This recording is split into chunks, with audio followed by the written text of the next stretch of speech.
이스라엘에 아직도 소망이 있나니. 에스라 10장 1절에서 8절 말씀. 에스라가 하나님의 성전 앞에 엎드려 울며 기도하여 죄를 자복할 때에 많은 백성이 크게 통곡하며 이스라엘 중에서 백성의 남녀와 어린아이의 큰 무리가 그 앞에 모인지라. 엘람 자손 중 여히엘의 아들 스가냐가 에스라에게 이르되, 우리가 우리 하나님께 범죄하여 이 땅 이방 여자를 맞이하여 아내로 삼았으나 이스라엘에게 아직도 소망이 있나니. 곧 내 주의 교훈을 따르며 우리 하나님의 명령을 떨며 준행하는 자의 가르침을 따라 이 모든 아내와 그들의 소생을 다 내보내기로 우리 하나님과 언약을 세우고 율법대로 행할 것이라. 이는 당신이 주장할 일이니 일어나소서, 우리가 도우리니 힘써 행하소서 하니라. 이에 에스라가 일어나 제사장들과 레위 사람들과 온 이스라엘에게 이 말대로 행하기를 맹세하게 하매 무리가 맹세하는지라. 이에 에스라가 하나님의 성전 앞에서 일어나 엘리야십의 아들 여호하난의 방으로 들어가니라. 그가 들어가서 사로잡혔던 자들의 죄를 근심하여 음식도 먹지 아니하며 물도 마시지 아니하더니, 유다와 예루살렘에 사로잡혔던 자들의 자손들에게 공포하기를 너희는 예루살렘으로 모이라. 누구든지 방백들과 장로들의 훈시를 따라 3일 내에 오지 아니하면 그의 재산을 정몰하고 사로잡혔던 자의 모임에서 쫓아내리라 하매. 이제 정말 끝이구나. 살다 보면 이런 절망적인 순간을 만날 때가 있습니다. 건강이 무너졌을 때, 사업이 실패했을 때, 혹은 도저히 회복될 것 같지 않은 관계의 깨어짐을 경험했을 때, 우리는 그 자리에 주저앉고 맙니다. 가깝게 지내던 한 권사님은 최근에 암 선고를 받았습니다. 처음 의사에게 암 선고를 받았을 때 하늘이 무너지는 것 같고 눈앞이 캄캄했다고 고백했습니다. 무엇을 해야 할지, 무슨 말을 해야 할지 아무런 생각이 나지 않았다라고 하였습니다. 건강의 문제뿐만 아니라 우리는 삶의 자리에서 다양한 절망의 이유들을 만나곤 합니다. 오늘 본문의 앞장인 에스라 9장은 이스라엘 공동체가 맞닥뜨린 영적 절망의 끝을 보여줍니다. 90년의 포로 생활을 마치고 꿈에 그리던 고국에 돌아왔습니다. 성전을 다시 짓고 율법을 배우며 이제 좀 살만하다라고 싶었습니다. 그런데 지도자 에스라가 발견한 백성들의 실상은 충격적이었습니다. 그들이 하나님의 엄중한 경고를 무시하고 이방 민족과 통혼하며 다시금 우상 숭배의 길로 빠져들고 있었던 것입니다. 이 절망적인 소식을 들은 에스라는 옷을 찢고 머리털을 뜯으며 백성의 죄를 자기 죄처럼 끌어안고 하나님 앞에 엎드렸습니다. 하나님, 우리가 또 범죄했습니다. 부끄러워 얼굴을 들 수가 없습니다. 이것이 에스라 9장의 마지막 모습, 처절한 절망의 기도의 모습이었습니다. 그런데 오늘 본문 10장 1절은 놀라운 반전으로부터 시작합니다. 1절 말씀입니다. 에스라가 하나님의 성전 앞에 엎드려 울며 기도하여 죄를 자복할 때에 많은 백성이 크게 통곡하며 이스라엘 중에서 백성의 남녀와 어린아이의 큰 무리가 그 앞에 모인지라. 에스라 한 사람의 눈물 어린 기도가 공동체 전체의 눈물로 번져나갔습니다. 남자, 여자, 어린아이까지 성전 앞에 모여 함께 울기 시작했습니다. 회복의 시작은 언제나 나의 죄를 깨닫고 함께 애통하는 자리에서부터 출발합니다. 여러분, 지금 영적인 절망 가운데 계십니까? 나는 틀렸어. 우리 가정은 끝났어. 라고 생각하십니까? 바로 그 절망의 자리가 하나님께서 일하기 시작하시는 기도의 자리임을 믿으시기 바랍니다. 그렇게 모두가 통곡하고 있을 때 한 사람이 일어섭니다. 2절 말씀입니다. 엘람 자손 중 여히엘의 아들 스가냐가 에스라에게 이르되 우리가 우리 하나님께 범죄하여 이 땅 이방 여자를 맞이하여 아내로 삼았으나 이스라엘에게 아직도 소망이 있나니. 스가냐라는 사람은 이 절망의 한복판에서 가장 위대한 고백을 하고 있습니다. 그는 현실을 외면하지 않았습니다. 우리가 하나님께 마알, 즉 언약을 배신하는 끔찍한 죄를 지었습니다. 라고 정확하게 죄를 고백하고 있습니다.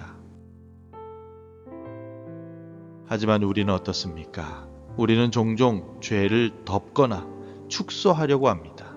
남들도 다 하는데 뭘 그래? 이 정도는 괜찮겠지라며 죄의 심각성을 애써 외면합니다. 혹은 반대로 죄의 무게에 짓눌려서 난 이제 끝났어, 소망이 없어 라며 절망의 늪에 주저앉아 버립니다. 하지만 스가냐는 이 두 가지 함정에 빠지지 않았습니다. 그는 죄를 정직하게 인정함과 동시에 절망에서 담대하게 외치고 있습니다. 그러나 이스라엘에 아직도 소망이 있나니. 이것이 바로 오늘 말씀의 제목이자 핵심 메시지입니다. 이 소망은 어디에서 오는 것이겠습니까? 죄를 지은 백성들의 가능성에서 오는 것이 아닙니다. 그들의 눈물이나 반성에서 오는 것도 아닙니다. 이 소망은 그럼에도 불구하고 여전히 신실하신 하나님, 회개하는 자를 기다리시는 성실하신 하나님께 근거한 소망입니다.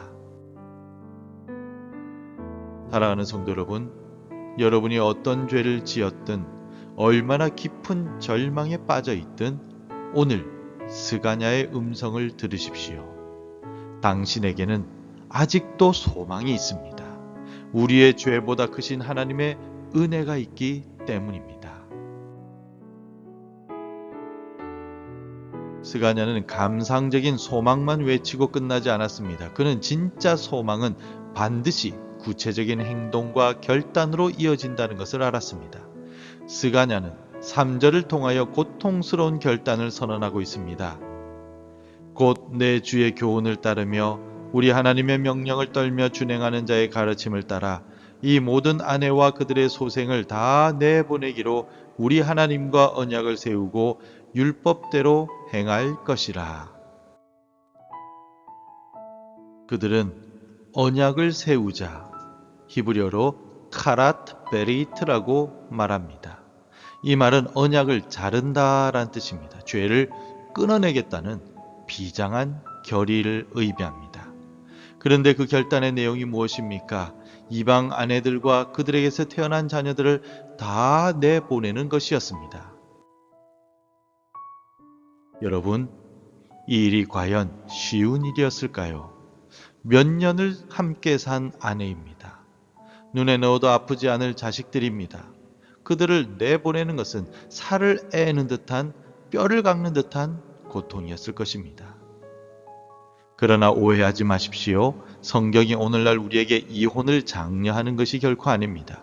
이것은 당시 거룩한 자손이라는 이스라엘의 정체성 자체가 사라질 위기 속에서 공동체를 살리기 위한 극약 처방이었던 것입니다. 중요한 것은 이것입니다. 회개는 단순한 감정의 후회가 아니라는 것입니다. 회개는 고통과 대가 지불을 감수하는 구체적인 결단입니다. 우리는 입술로만 잘못했습니다 라고 하고 정작 내 삶에서 죄가 주는 달콤함이나 죄악된 관계, 부정한 이득들을 끊어내지 못할 때가 많습니다. 끊어내기 아깝고 고통스럽기 때문입니다. 그러나 그 뼈아픈 분리가 없이는 진정한 회복도 찾아오지 않습니다. 에스라와 백성들은 이 결단을 즉시 실행합니다. 지도자들은 맹세하고 3일 안에 모든 백성이 예루살렘에 모이라는 명령이 떨어집니다. 이 명령에 순종하지 않는 자는 재산을 몰수하고 공동체에서 분리시키겠다는 엄중한 경고까지 내립니다. 소망을 붙잡는 길은 이렇게나 단호하고 철저했습니다. 성도 여러분, 오늘 새벽에 우리는 절망 속에서 소망을 발견하고 그 소망을 붙잡기 위해 뼈아픈 결단을 내렸던 이스라엘 백성들을 만났습니다. 유다 백성들은 자신들의 살을 도려내는 아픔을 감수하며 죄와 분리되기로 결단했습니다. 하지만 사랑하는 성도 여러분, 우리에게는 이들보다 더 확실하고 분명한 소망이 있습니다.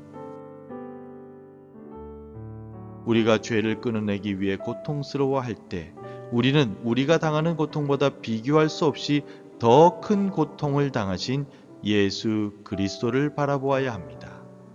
이스라엘 백성이 이방 아내와 자녀들과 분리되어야만 했다면 예수 그리스도는 우리의 모든 죄 때문에 아버지 하나님으로부터 분리되셨습니다. 십자가 위에서 예수님은 엘리 엘리 라마 사박다니라고 외치시며 고통 가운데 울부짖으셨습니다. 예수님이 십자가에서 찢기고 끊어지심으로 우리가 하나님과 영원히 연합될 길이 열렸습니다. 예수님이 모든 대가를 지불하셨기 때문에 우리는 죄와 싸울 힘을 얻었습니다. 오늘 여러분이 끊어내야 할 죄악된 습관, 음란물, 거짓말, 탐욕은 무엇입니까? 하나님보다 더 사랑했던 이방 아내는 무엇입니까? 그것을 끊어내는 것이 고통스럽습니까? 그 고통의 자리에서 나를 위해 십자가에서 끊어지신 예수 그리스도를 바라보십시오. 우리의 소망은 우리의 결단력에 있지 않습니다. 우리의 소망은 우리의 눈물에도 있지 않습니다. 우리의 유일한 소망은 오직 십자가 위에 예수 그리스도께 있습니다. 스가냐가 외쳤습니다. 일어나소서, 이 일이 당신에게 달렸으니 힘을 내어 행하소서. 오늘 성령 하나님께서 우리에게 동일하게 말씀하십니다. 일어나라, 내가 너와 함께한다. 십자가의 능력으로 다시 시작하라. 이스라엘에 아직까지 소망이 있나니. 이 소망을 붙들고 다시 일어나는 저와 여러분이 되시기를 주님의 이름으로 축원합니다. 기도하겠습니다. 거룩하신 하나님, 죄의 심각성을 알면서도 여전히 세상과 타협하며 안일하게 살았던 우리를 용서하여 주옵소서. 절망 속에 있는 우리에게 아직도 소망이 있다라고 말씀해 주시며 십자가에서 나를 대신하여 아버지 하나님으로부터 버림을 받으신 예수님의 은혜에 감사드립니다. 오늘 하루 반복적인 나의 죄를 끊어낼 수 있도록 도와주옵소서. 예수님의 이름으로 기도드립니다. 아멘. 계속해서 함께 기도해 주시기 바랍니다. 죄를 깨닫고 함께 애통하는 마음을 주옵소서. 고통을 감수하고 죄를 끊어낼 용기를 주소서. 유일한 소망이신 예수님만 붙잡게 하소서. 하나님의 말씀으로 하루를 시작하는 은혜를 주옵소서. 오늘도 말씀대로 살아가며 열매 맺는 하루가 되시기를 축복합니다.